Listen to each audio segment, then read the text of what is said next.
Nu ska vi se här. Och hello and most welcome to 1628 of the series. We will continue today with the last bit of session 2 of Life Death by Jacques Derrida. And we are currently on page 49.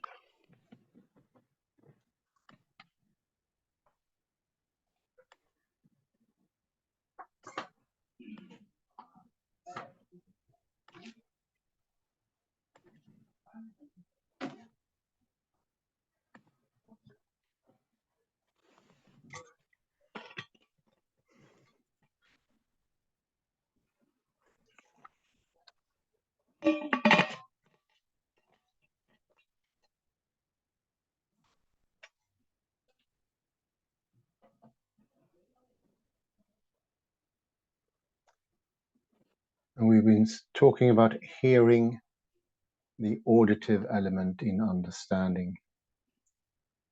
And we mentioned some people are just hearing.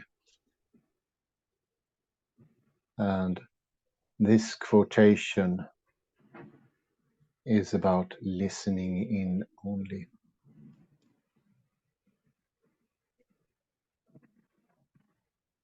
And we will finish the listening procedure off. And let me just point out,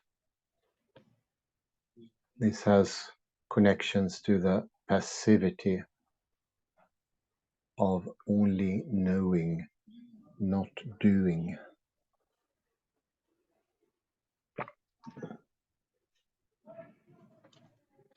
Not acting actively for understanding. Here we have no doing, solely listening in with the ears.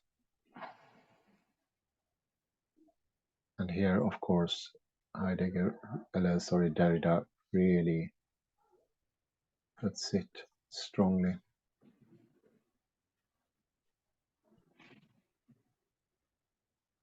Almost to be sarcastic.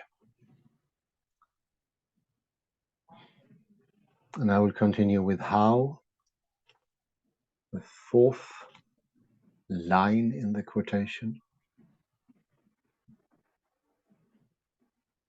How is the student connected with the university?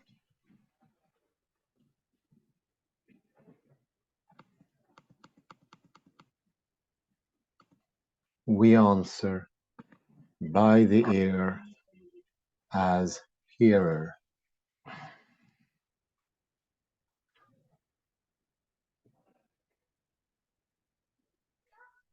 The foreigner is astonished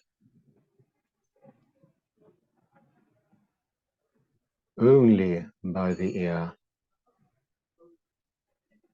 He repeats only by the ear. We again reply, the student hears.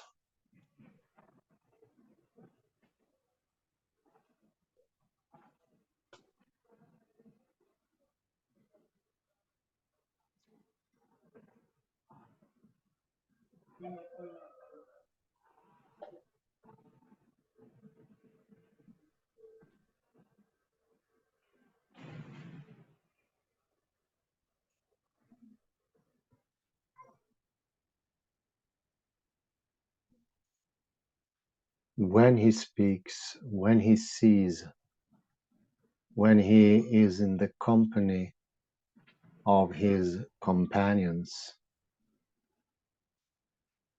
when he takes up some branch of art. In short, when he lives he is independent, that is not dependent upon the educational institution.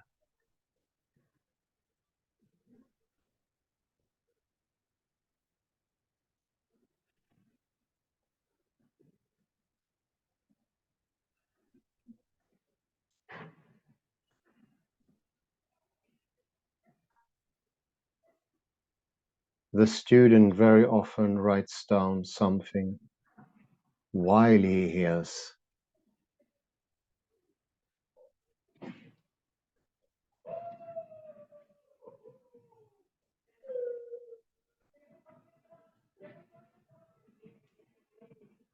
And it is only at these rare moments that he hangs to the umbilical cord of his alma mater.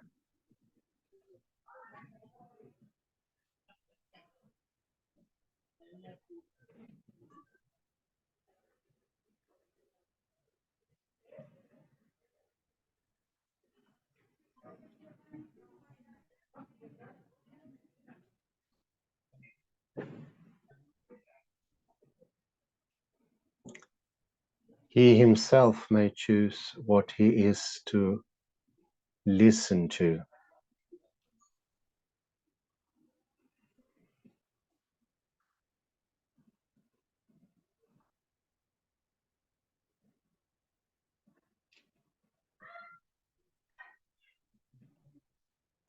He is not bound to believe what is said. He may close his ear if he does not care to hear. This is the achromatic method of teaching.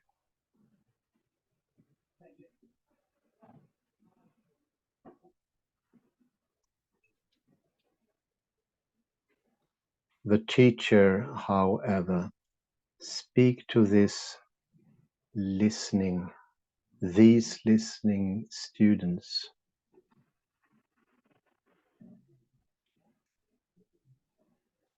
Whatever else he may think and do is cut off from the student's perception by an immense gap.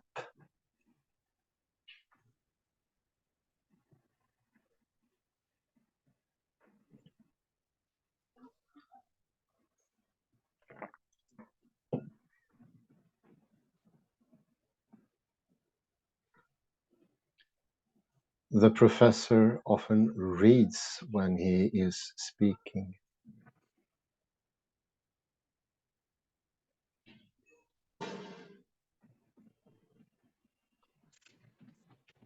As a rule, he wishes to have as many hearers as possible.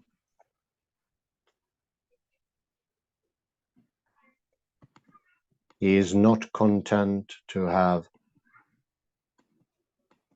a few, and he is never satisfied with one only.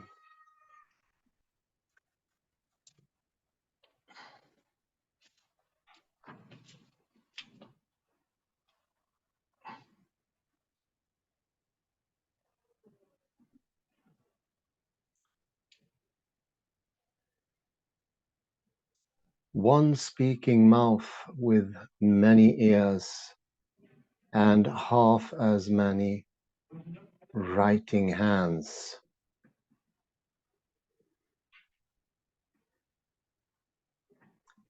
There you have, to all appearances, the external academic apparatus,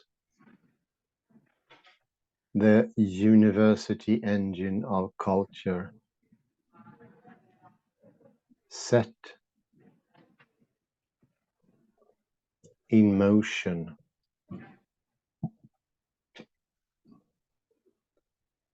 Moreover, the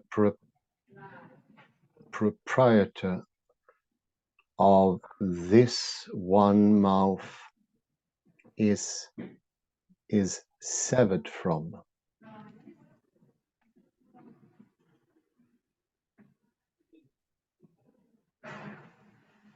and independent of the owners of the many ears, and this double independence is enthusiastically designated as academic freedom.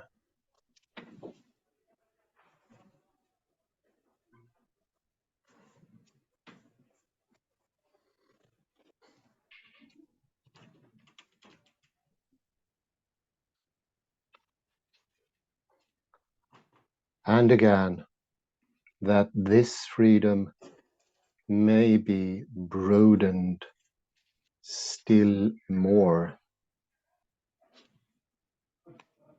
The one may speak what he likes, and the other may hear what he likes, except that behind both of them, a modest distance, stands the state,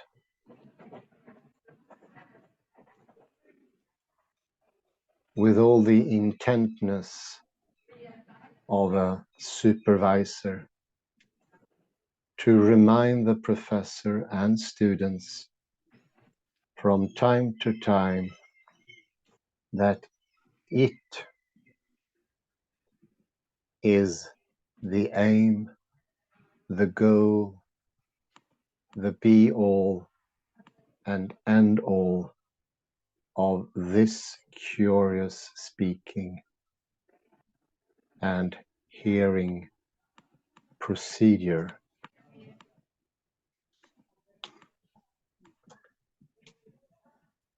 So it's all about ears, and it's pointing to this passivity of listening in only.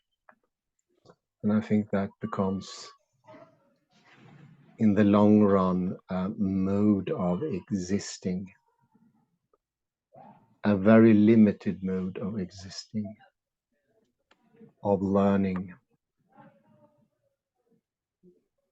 of recording. I think of a tape recorder here. One is simply recording what is said, and there is nothing beyond, there is nothing more, there is no doing, and there is only one speaking mouth with many ears, and I like this, half as many writing hands.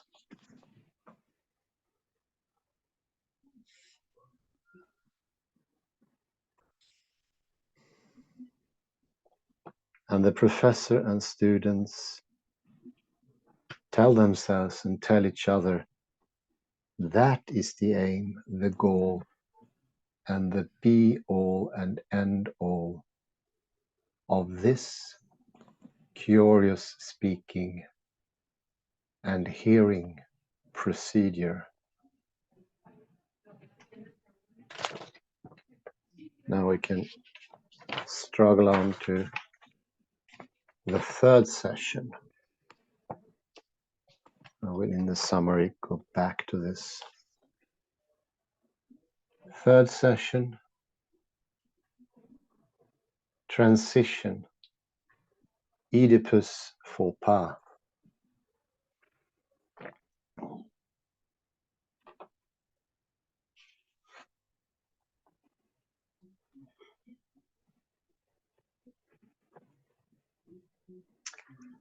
I am too, he said.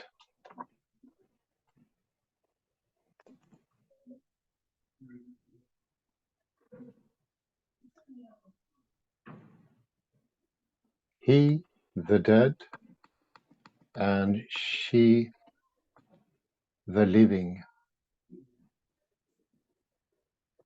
my father and my mother.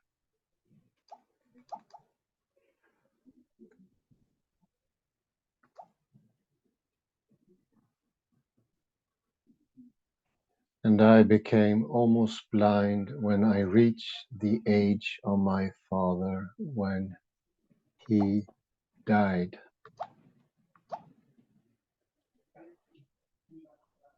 He said this in Ecce Homo in around 1888.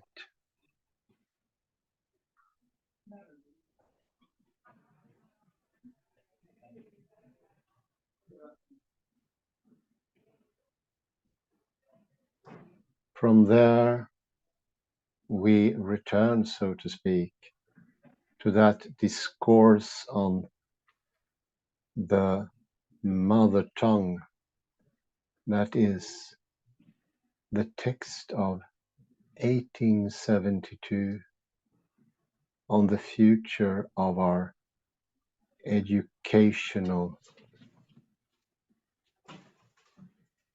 institutions.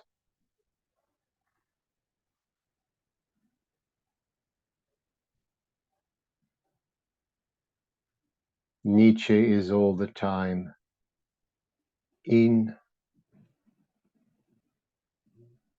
Oedipus. I mean that in writing in Oedipus, he explains Oedipus.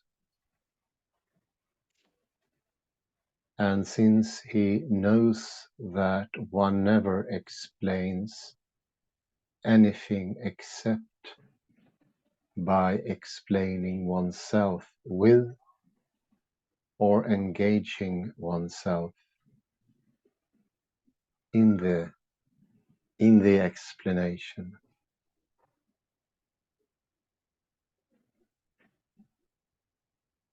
he described and explained Oedipus by saying in his own way, which is at once exhibitionist and dissimulating.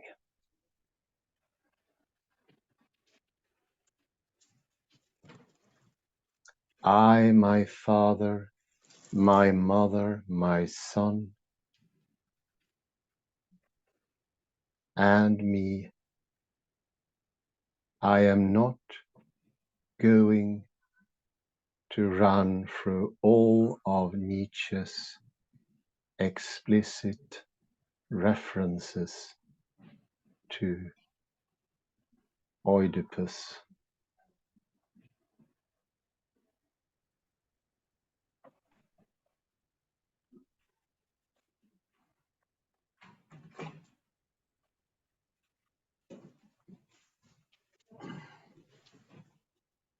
Oedipus is for me a transition.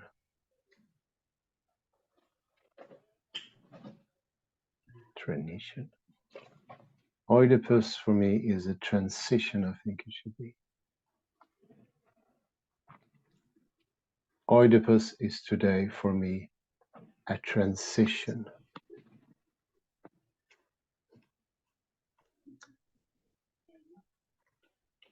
How can Oedipus provide a transition?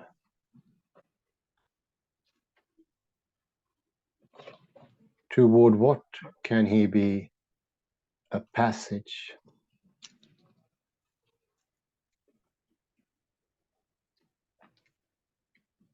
He is doubly a passage. He is a double pas, which is step and not doubly pas.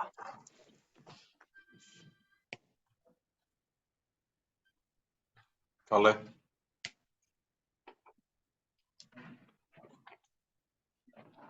Benissimo, grazie. Comenzamos In the future,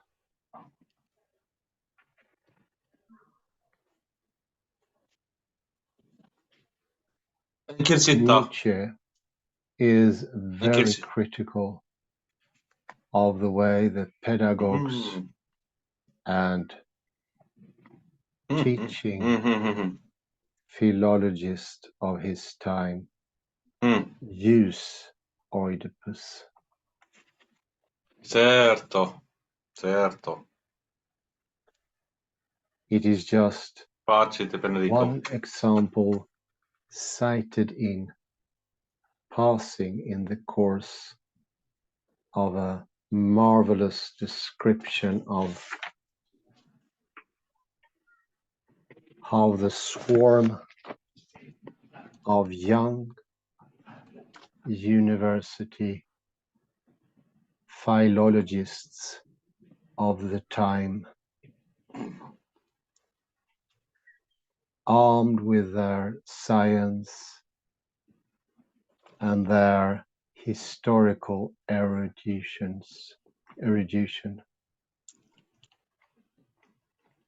wander about in a Greek culture to which they are complete strangers,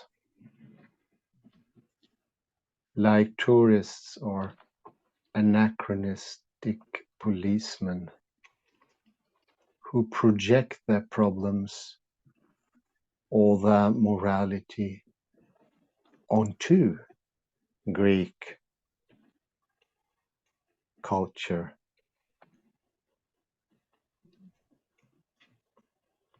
Appropriate it. Take all the taste out of it and reduce it to their own size.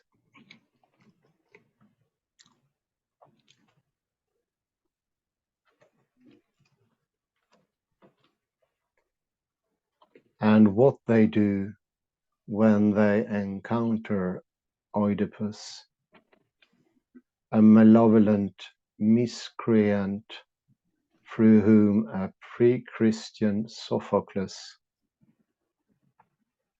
wants to give a lesson in Christian morality to any one who will listen.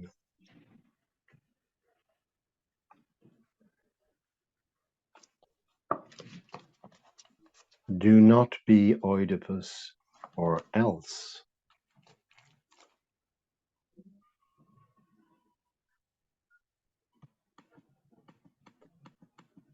Here is an excerpt from this double page.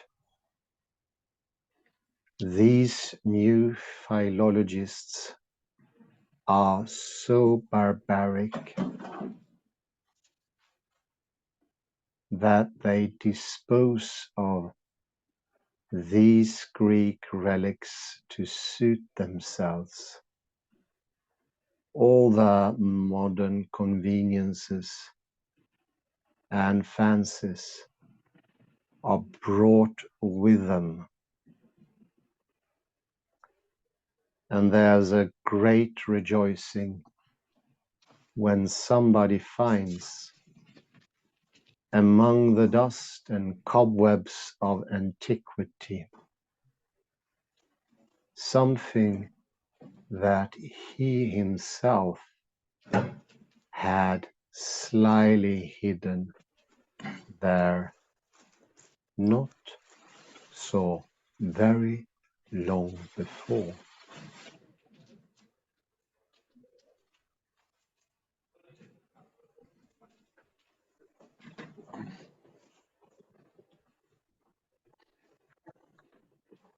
A series of very funny examples follows, and then finally this.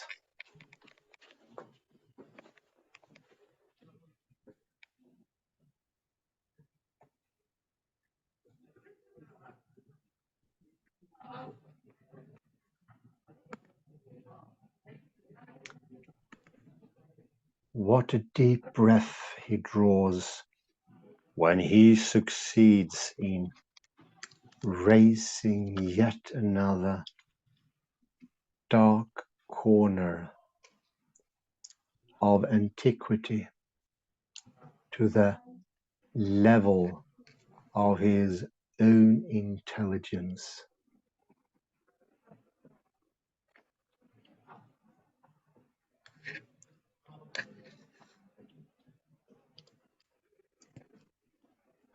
When, for example, he discovers in Pythagoras a colleague who is as enthusiastic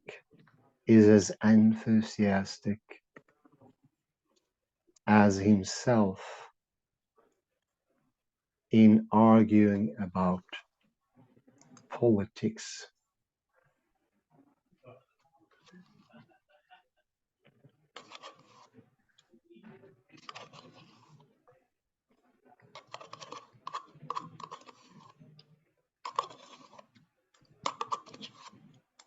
Another racks his brains as to why Oedipus was condemned by fate to perform such abominable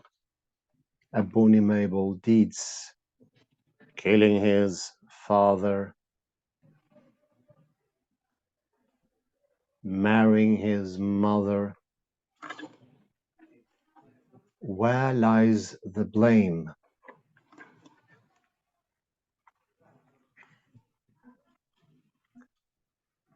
Where the poetic justice?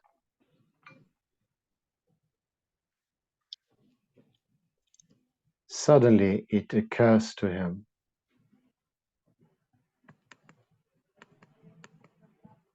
Oedipus was a passionate fellow.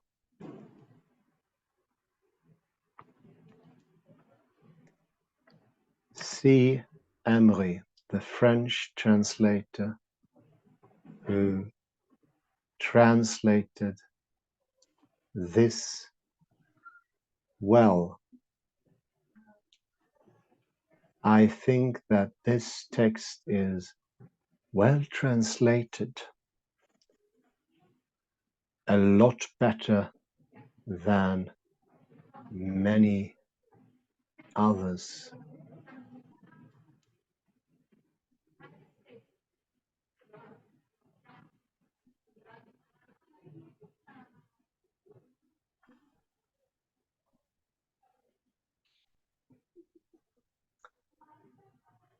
Une drôle for ein Gesell. That is to say, a fellow, a guy, a body, a more or less ruseful companion, lacking all Christian gentleness. He even fell into an unbecoming rage when Tiresias called him a monster and the curse of the whole country.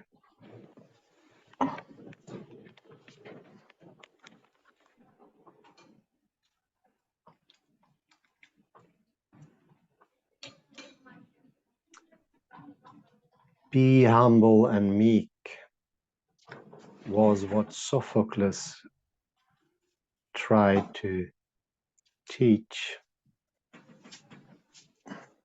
Otherwise, you will have to marry your mothers and kill your fathers.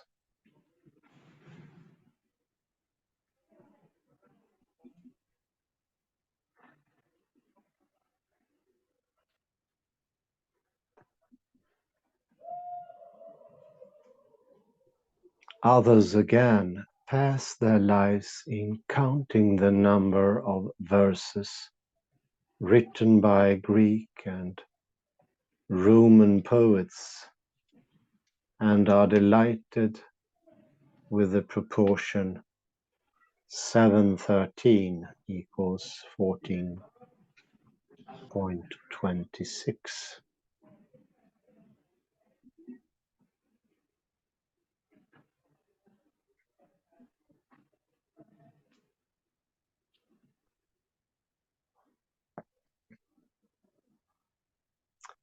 Finally, one of them brings forward his solution of a question,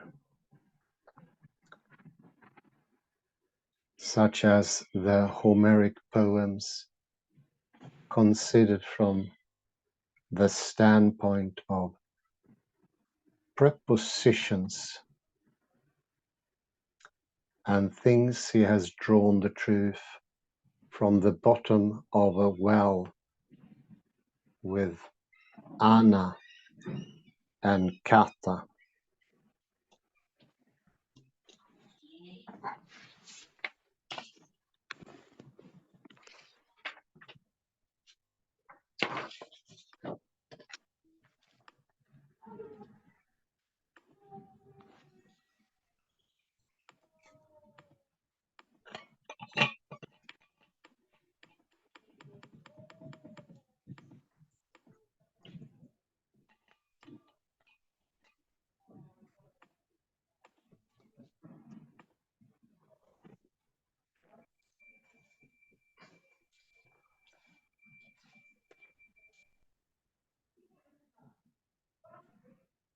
In other words, these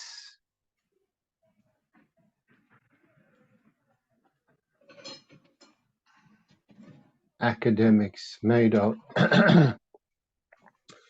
Greece and of Oedipus faux pas, a transition to Christianity and to themselves. They took Oedipus like a train, like the last train.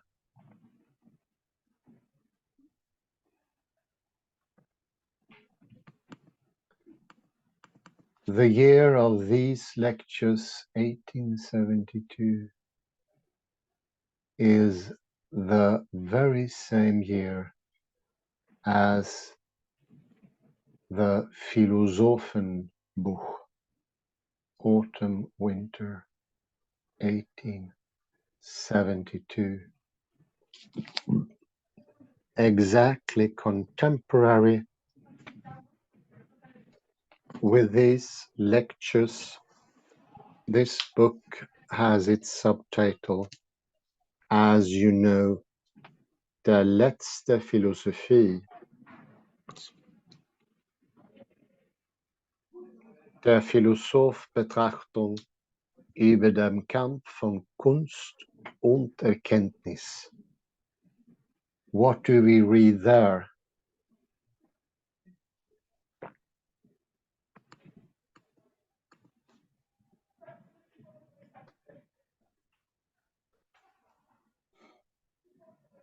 By way of transition, first of all, in particular, from what I was saying last time about autobiography in Ecce Homo, by way of transition.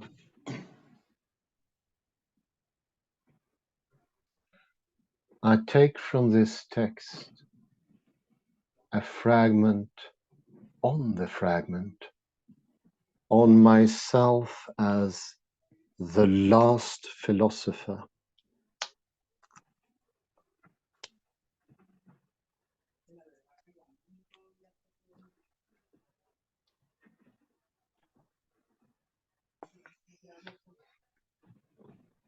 And this fragment is called Oedipus, or Oedipus, that is its title.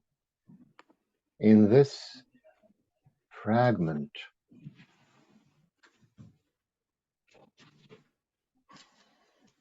the last man, the last philosopher is named Oedipus.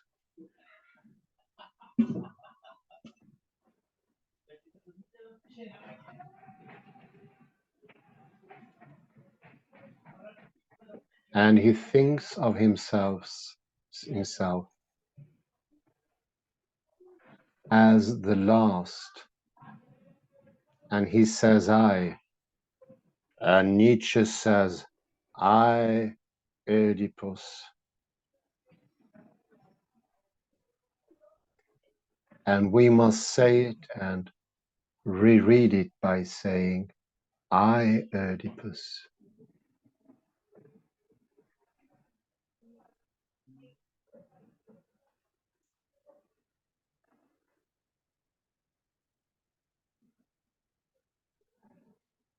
But in saying I, Oedipus, I, the last philosopher and the last man, giving myself all these names, I, which is a name, I, Oedipus, I, Friedrich Nietzsche, I, the last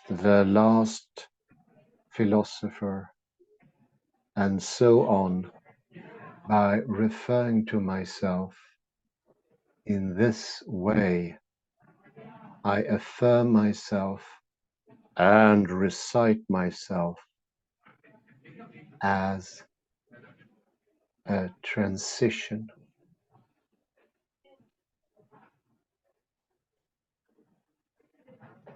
a passage and a descent.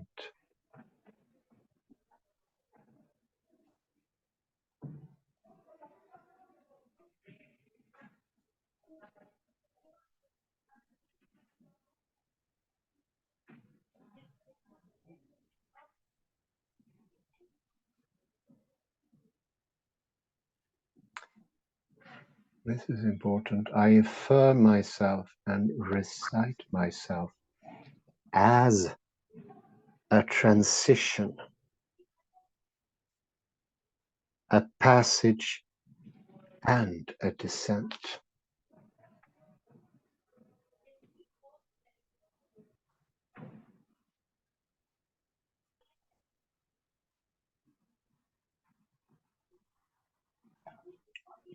In the undersigned so and so, Nietzsche, Oedipus, last man, last philosopher, and so on, I am passing by, je passe, je passe, I say to men, thus I say to myself.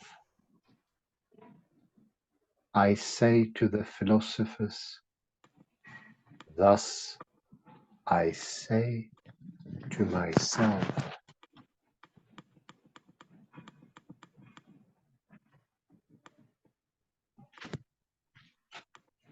I'm passing by. I am thus passing beyond myself. And it is in this word of transition, this voice of passage, that I hear myself and call myself.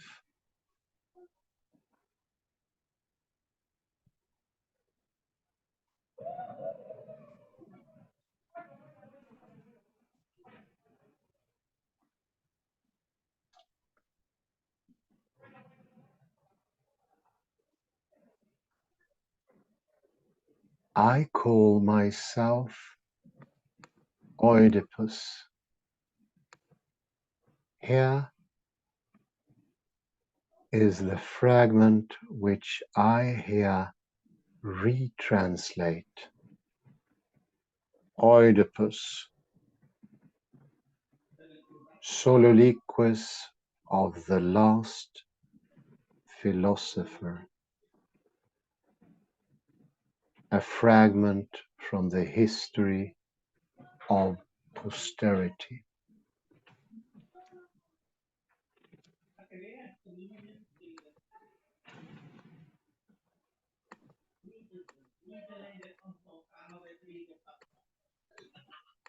I call myself the last philosopher because I am the last man.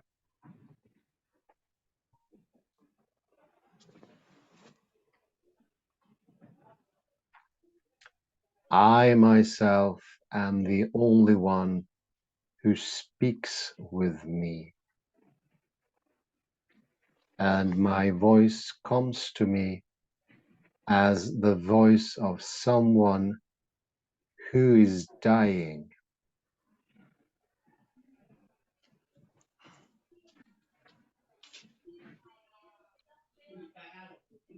In this soliloquy, as you are going to hear, Oedipus is not only alone, he is not only alone because he speaks with no one else, and no one else speaks with him.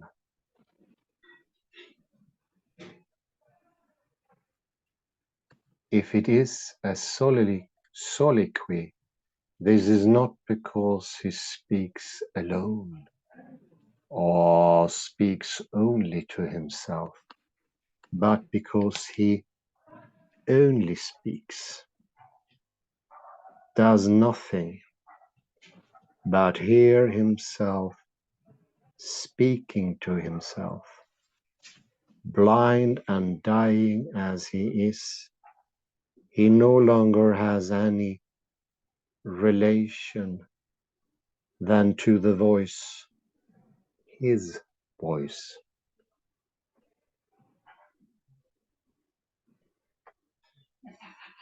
He is no longer anything but mouth and ear. His mouth and his ear.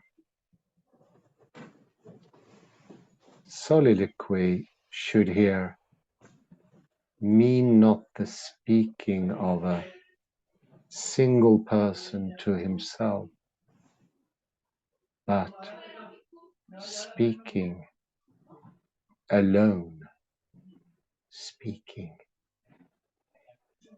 only.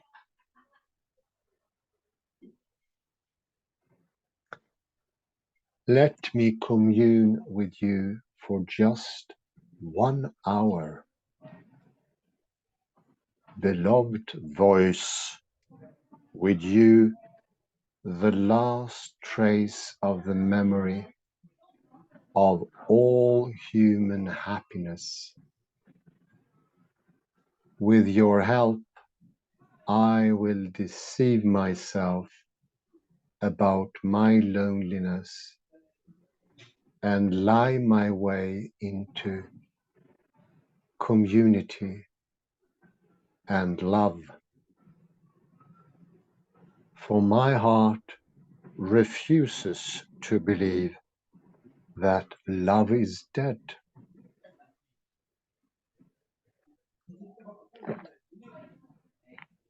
It cannot be the shudder of the loneliest loneliness, and it forces me to speak as if I were two persons.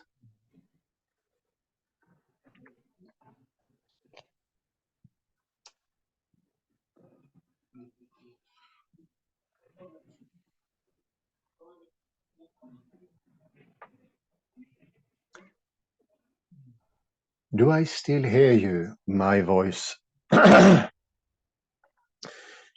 You whisper when you curse,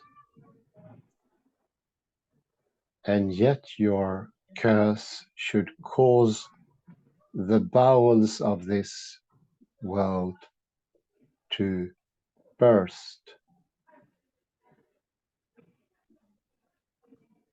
But it continues to live and merely stares at me all the more brilliantly and coldly with its pitiless stars.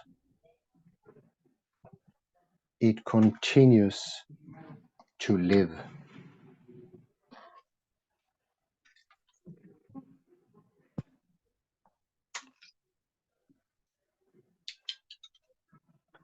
As dumb and blind as ever, and the only thing that dies is man.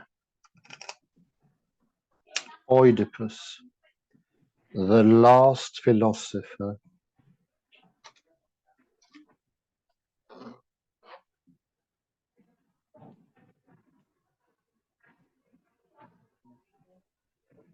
dying, is blind. He does not see, but he is seen dying.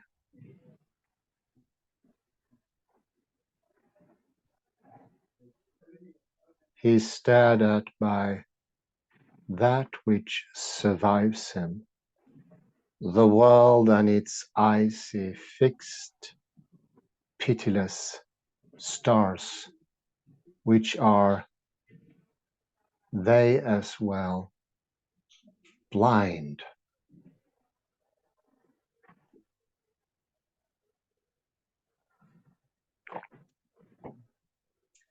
There's only blindness at the moment of the last man.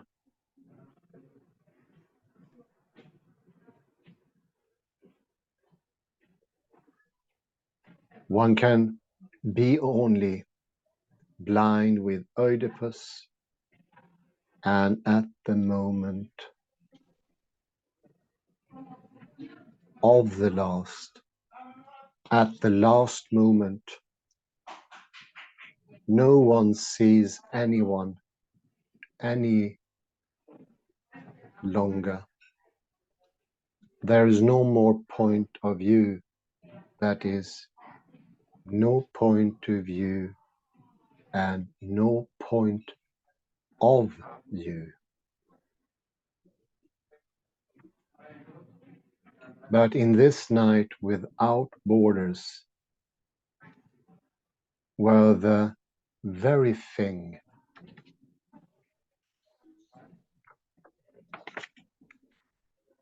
that gives light is without life and does not see, where the source of light is as cold as death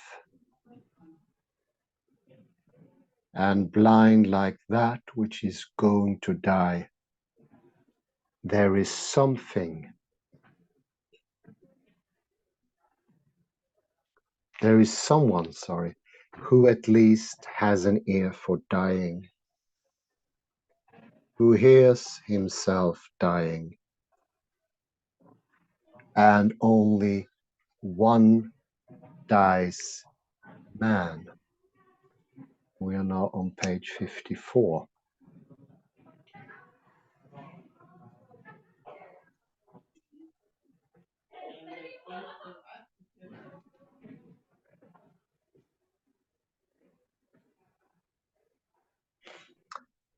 I will go back a bit here to take some sights out of the text. It was brimming over of sights.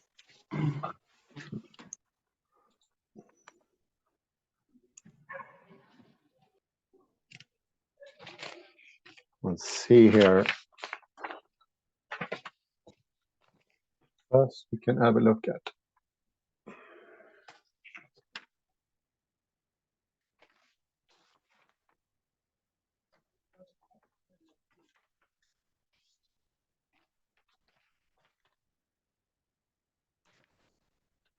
I really like this first page, the third 50, that would be the opening page of transitions.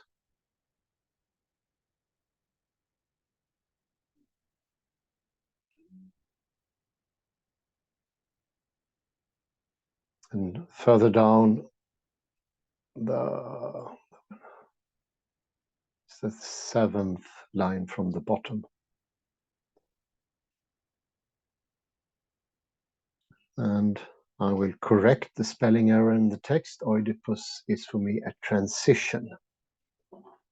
Oedipus is today for me a transition. How can Oedipus provide a transition?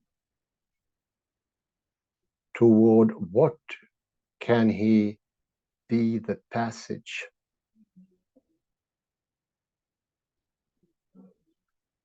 He is a doubly passage. He is a double pas, step and not doubly pas.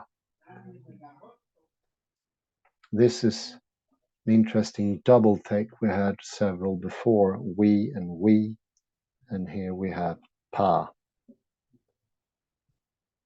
Pas can also mean step, like the Spanish paso, and not.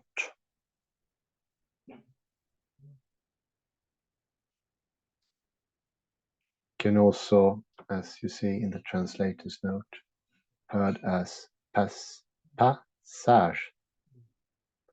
not well behaved or not wise. And I imagine it means passage as well.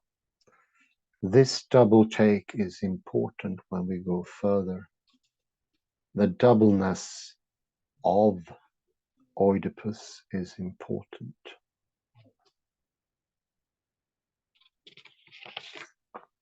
Because when we go into, this is a jump to page 52.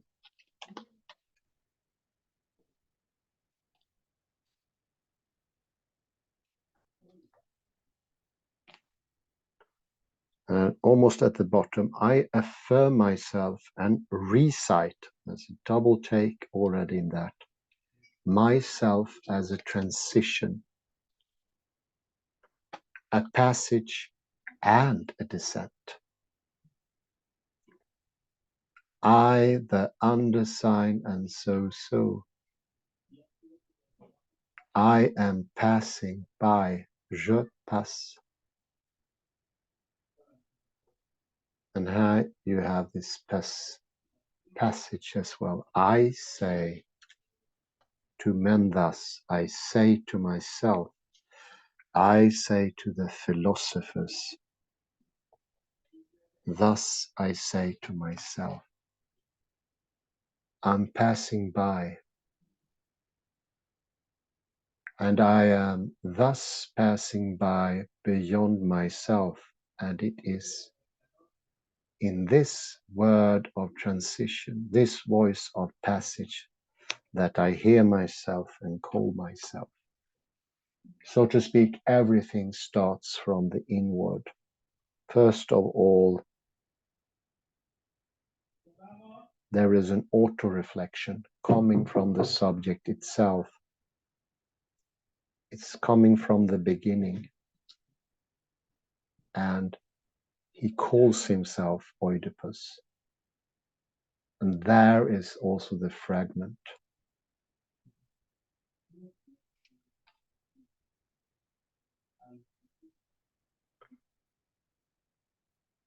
And also the blindness comes in here, which is mentioned further down on this page.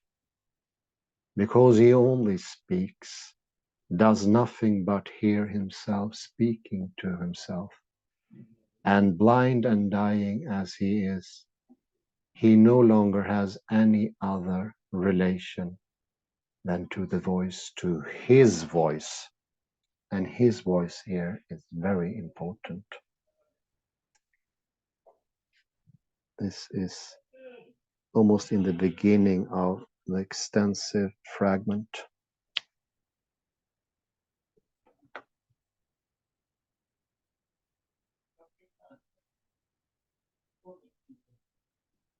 Blind and dying, he is no longer on the relation to the voice, to his voice, the self-hearing voice.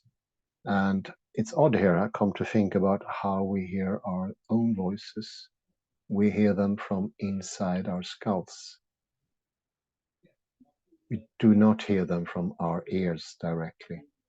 It goes inside of the skulls and travels through the sinuses, the jawbone, and the cavities in there.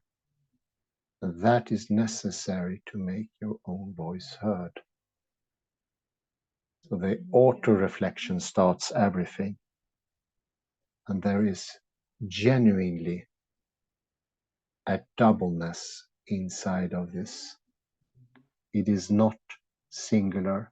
It has two sides, which makes them one-sided. That, I would say, is constantly going on, always present, always something that builds up.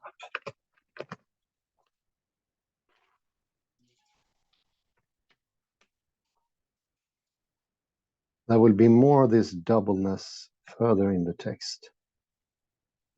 And we'll have to take comments from Kalle here in writing format. Sorry, we presently do not have a voice.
The professor often reads when he is speaking.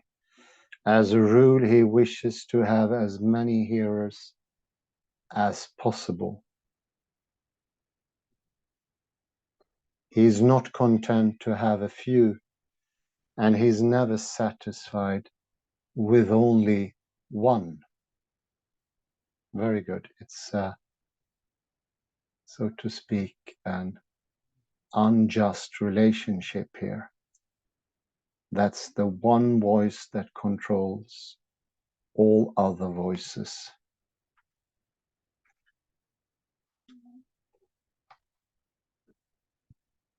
Yes, indeed. It's the very good. He can speak of own experience. Here we have Nietzsche speaking. And of course, in his overtake,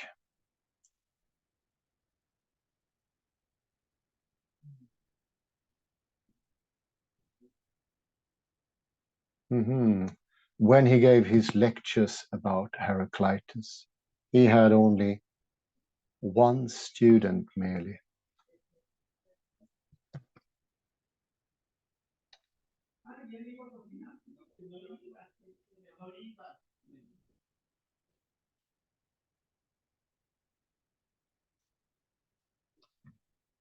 Nietzsche threw away his lecture notes, but one of his students transcribed them to leave for posterity.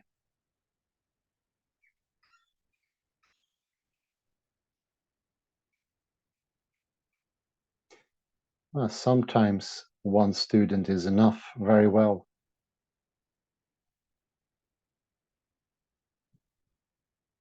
To let it exist further.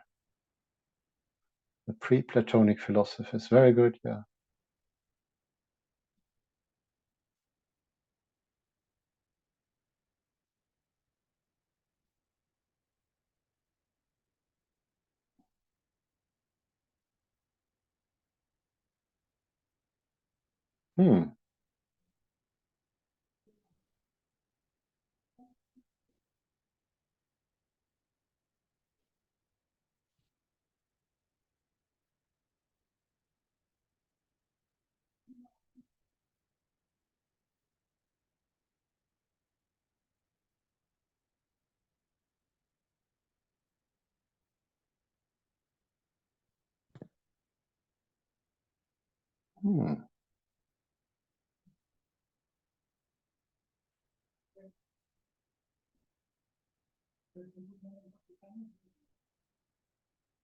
Very good. Yeah, I see your point here. One ear to many ears, one speaking voice to many ears. I think I'm afraid we have to terminate here. All of a sudden, my time is running out, but we will continue this next time. It was very interesting. I'm sorry for that. I'll give it a try. Thank you very much and have a very good time. Bye-bye for now.